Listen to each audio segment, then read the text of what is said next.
Okay, so when I say Arabian Gulf, what's the first thing that pops into your head? Oil, right? Black gold. But what if I told you the world's hydrocarbon kings are in the middle of this massive, multi-billion-dollar pivot towards something completely different? We're talking renewable energy. Let's dig into this pretty wild transformation. So that brings us to the big question, doesn't it? Why on earth are the world's biggest oil giants betting billions on sunshine?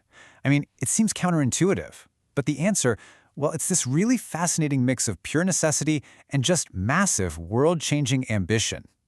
And look, this isn't just some passing trend or a PR move. For the Gulf Cooperation Council, the GCC, this is a strategic imperative. They're basically facing this huge dilemma that's forcing them to rethink their entire energy future. And believe me, they're doing it on an absolutely epic scale. So what's really pushing them to do this? Well, it boils down to 4 key drivers.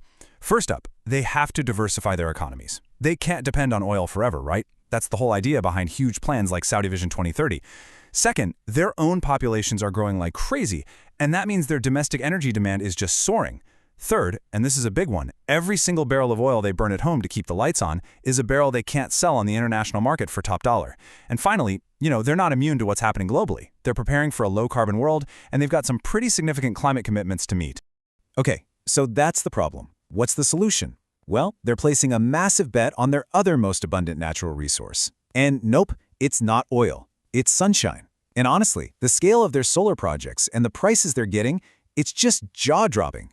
Seriously, just look at this number. 1.24 cents per kilowatt hour.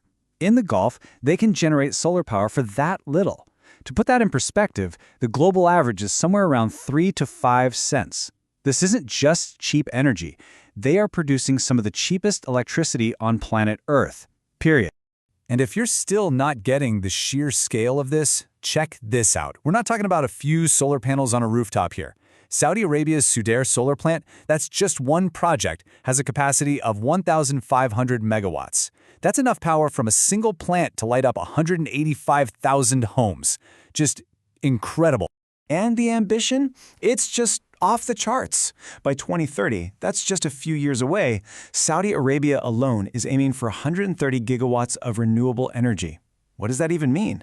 Well, their goal is for renewables to generate half of the entire country's electricity, all within the decade. It's staggering. So you've got to be asking, how are they pulling this off? How are they making it so cheap? Well, they've got a few secret weapons. They have some of the best, most intense sunshine in the world, for starters. Then they run this fiercely competitive bidding process that just forces prices down. They're also using all the latest and greatest tech, like these cool bifacial panels that capture sun from both sides. And let's be honest, they've got decades of expertise in managing absolutely gigantic energy projects. But here's where it gets even more interesting. It's not just about blanketing the desert with solar panels anymore. Their strategy is evolving. They're now developing a much more sophisticated, much more diverse green energy playbook. You can see here, each country is kind of tailoring its own approach. Take Qatar. They're using solar to decarbonize their huge natural gas industry. Then you have Oman, which is balancing its portfolio with both big solar parks and, as you see with the Dhofar wind farm, large-scale wind projects. And Kuwait, they're just going all in, aggressively expanding solar through these huge, privately financed projects. And all this cheap, clean electricity leads us to what a lot of people think is the region's next big economic prize, green hydrogen. So what is it? Put simply, it's a way to use all that cheap renewable power to split water into hydrogen and oxygen. You're basically creating a clean, transportable fuel right out of H2O. Think of it like bottling sunshine. And the potential payoff here? It's absolutely enormous. We're talking by 2050, the GCC could be generating up to $200 billion a year just from exporting green hydrogen. So you see, this isn't just about powering their own countries anymore. This is about them powering the world again. Okay, but let's be real. A transformation this massive, this fast, it's not going to be easy. Of course, it doesn't come without some serious hurdles. The ambition is huge, for sure, but there are some significant challenges standing in the way.